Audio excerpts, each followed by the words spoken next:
Salut à tous, vous êtes sur la chaîne RC Mumuse, j'espère que vous allez bien. On est ensemble pour un unboxing. Ça concerne le châssis qui était en vente sur la chaîne, avec toutes les options qui ont été apportées en transformation sur ce MP9 Kyosho Evo à la base, qui n'est plus du tout en rapport avec le RTR, vu toutes les modifications qui ont été apportées dessus. Je vous invite à regarder la vidéo explicative sur le sujet, qui donne tous les détails de tout ce qui a été modifié dessus. C'est un châssis roller, maintenant, dépourvu d'électronique, et c'est Manu qui a eu envie de l'avoir. Il est à lui, il a fait le nécessaire, on le remercie d'ailleurs pour sa confiance. Et suite à ça, Manu recherchait une radio, un récepteur. Il avait besoin d'être accompagné pour le choix des composants sans forcément partir sur des gros budgets, des trucs hyper haut de gamme, hyper chers ou autres. Donc on continue à suivre Manu sur ce projet. On lui a dit ok, on va t'aider, il n'y a pas de problème. On va lui faire toute la préparation gratuitement. On lui a recommandé de prendre certaines choses. Ça nous vient du Vartel Shop, donc unboxing de ce qui va compléter la préparation pour Manu. Et nous, de notre côté, ce qu'on a rajouté pour lui, on lui a offert donc une radio et un récepteur, Kyosho. Hein. Je crois que c'est une KT331P avec le récepteur qui va avec. Et ce qu'on a fait, c'est que, déjà, vous le voyez, elle est en excellent état. Très important. Ok. Pour moi, c'est une des meilleures radios RTR qu'on puisse recevoir dans un RTR. Vraiment très confort. Un peu un petit écran digital qui facilite la programmation, plutôt qu'une radio sans aucun écran qui est plus difficile à appréhender. Des raccourcis pour les trims de base, que ce soit sur la direction ou les gaz. Ok. Un bouton que l'on peut assigner sur la voie 3 pour des actions. Sur le récepteur, volant mousse, petite molette sympa, bon voilà, un peu de grippe sur le manche, donc une petite radio à pile, tranquille, que vous connaissez, 4 piles AA, et c'est parti. Donc ça, on lui offre, avec le récepteur qui va avec, un KR331, voilà, qui nous permet d'avoir au moins jusqu'à quand même 3 voix. C'est tout à fait ça. Donc il va partir avec tout ça. On va regarder ce qu'il nous a envoyé, Manu, pour qu'on puisse faire sa préparation. Merci à l'équipe du Vartel Shop qui est en vacances à partir du 8, donc c'est demain au moment où je vous fais cette vidéo. Mais peut-être que quand vous la verrez, ce sera déjà passé le 8. Donc on va voir ce que le Vartel Shop a préparé en envoi dans la commande. Donc, déjà, ça c'est pour Manu, hein, c'est à lui. On lui remettra ses bonbons, ses petits bons becs. On va regarder ce qu'il y a dedans. Alors alors c'est génial, il n'y a rien à dire. Ça empêche vraiment le matos de se balader dans tous les sens. On va sortir tout ce qu'il faut. On va remettre ces bloqueurs. Voilà. J'espère qu'il n'y a rien dedans de caché. Hein. Peut-être qu'il y a d'autres articles, je ne sais pas. Et on va voir si Manu a pris tout ce qu'il fallait pour continuer le projet. Il a pris un accu WS Line en 85 7500 pour être tranquille. Très bon choix. On lui avait recommandé ce modèle. On va regarder le type de connectique. On est bien en XT90. Nous, c'est ce qu'on préfère et c'est ce qu'on recommande sur le garage. Voilà, c'est du hard case. Parfait. Donc là, au niveau d'essai et de l'autonomie, il va être bien. Au niveau de la connectique, pareil, il sera bien. XT90 est recyclable en plus. C'est tout l'intérêt de ce type de connectique en cas de changement. Donc là, on est bien. Super, nickel. On a la queue qu'il faut. Bien joué, Manu. Donc là, t'es parti, si tu l'entretiens bien, facilement sur 50 charges et décharges. Voilà, tu pourras aller plus loin si tu gères bien le cut-off. D'ailleurs, le cut-off, on te le programmera pour que jamais tu ne fasses gonfler ton accu. On a opté pour une valeur sûre, un Vario et un combo, en fait, à 169 € en excellent rapport qualité-prix sur le site Vartel Shop. Donc, un XR8 Xeron SCT, 140 ampères, ok. Et on est parti sur un WS Line, un 4074 parce qu'on a la place sur l'implantation de ce châssis en 2100 kV. Il va être très très bien avec ça. Regarde la bête avec le câble sensor qui va bien, toujours livré avec. Voilà.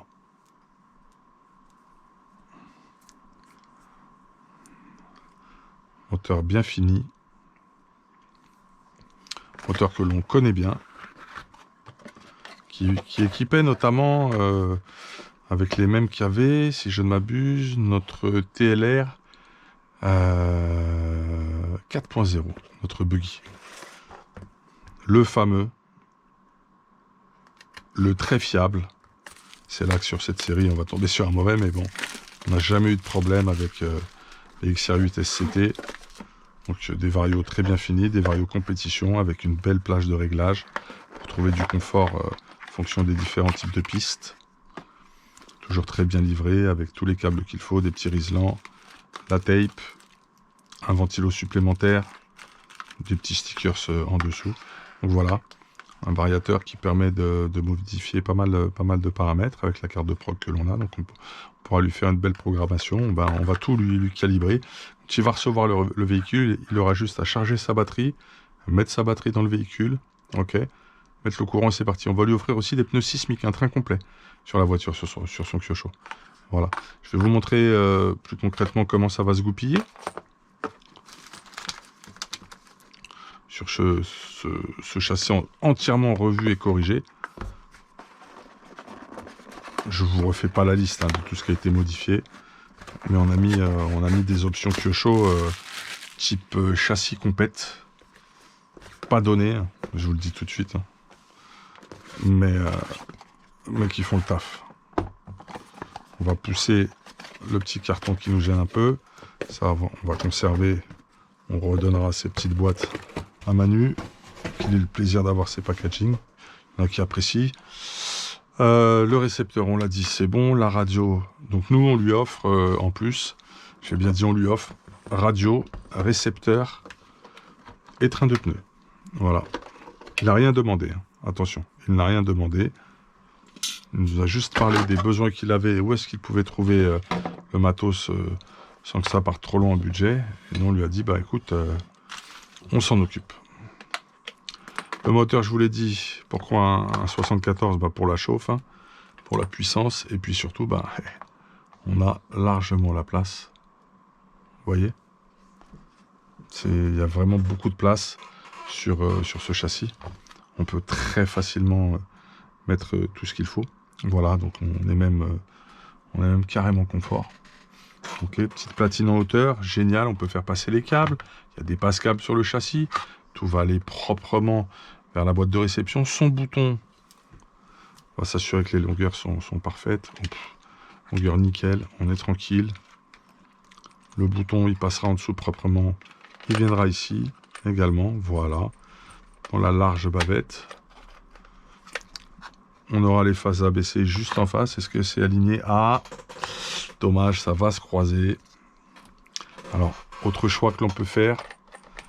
Après, ce qui m'embête un peu, c'est de faire passer les câbles par-dessus le ventilo, mais on peut opter pour une autre implantation.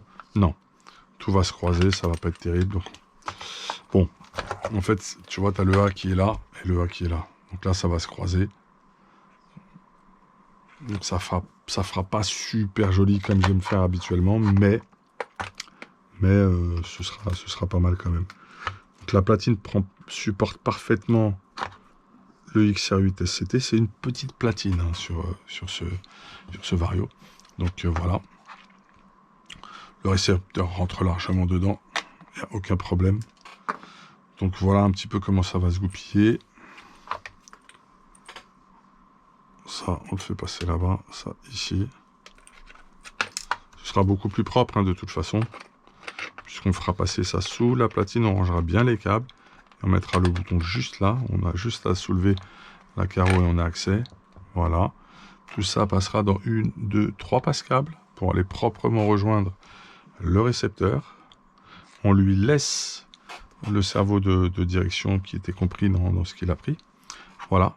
Et on va avoir un véhicule ready to run. Façon prépa du garage, tout simplement. Ici, on laissera un peu de marge pour ne pas plaquer les connectiques et créer une pression sur la sortie. Donc, ce sera plus facile de toute façon en les passant bien droit sous la platine prévue pour le variateur. Dommage pour les phases. Elles vont un petit peu se croiser, sauf si je réfléchis à un truc. Bon, accès câble sensor, on est en direct ici. Donc on passera le surplus en dessous. Et puis voilà ce que ça va donner. On va s'assurer que tout est OK aussi au niveau de la lipo. Normalement, on n'a aucun problème.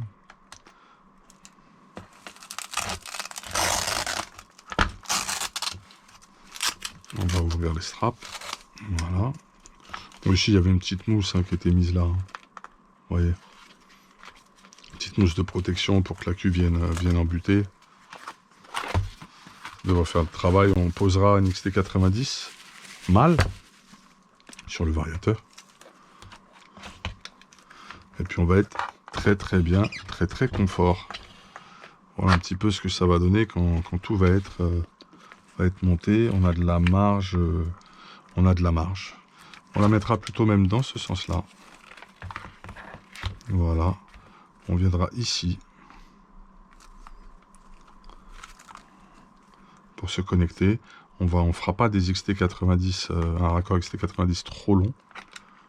Ça, il faudra le coincer sous le strap. Ça aussi, on viendra là, avec une petite longueur juste adaptée. Et ma foi, tout rentrera parfaitement. Voilà ce que ça va nous donner. C'était pour vous tenir au courant de ce projet qui va être en préparation sur le garage. On va se faire ça tranquillement pendant les lives. Ça, c'est la petite vis qui vient pour faire le raccord moteur. On va la remettre dans le rail, on en aura besoin. On viendra en M4. Si on vient en M4, on sera plutôt comme ça, au niveau des câbles. Ouais. Bon, écoute, ça va le faire. Ça va le faire nickel. Voilà. Après, on pourra, si on met de la M3, s'orienter un peu plus comme ça. Faire une petite prépa avec les jolies écritures. On décidera ensemble de ceci. Voilà. Donc, on a tout ce qu'il faut au niveau du matériel pour réaliser le projet RTR sur ce Kyosho MP9. On refera les huiles de diff, on refera les huiles d'amorto. Qu'est-ce qu'on refera d'autre? On fera toute l'électronique et le cable management, la programmation, la calibration, la mise en route, un petit essai et retour à l'envoyeur. Impeccable, super. Voilà Manu, j'espère que cette vidéo t'a fait plaisir. Comme ça te permet de voir que ton matériel est arrivé à bon port. Ok. Moi, je vous remercie tous de commenter, de liker, de vous abonner, de partager la chaîne. Si ça vous plaît, il n'y a aucune obligation. Tout ce que nous faisons sur la chaîne, c'est juste une proposition. On propose, vous décidez, tout simplement. Allez, à bientôt. Hey.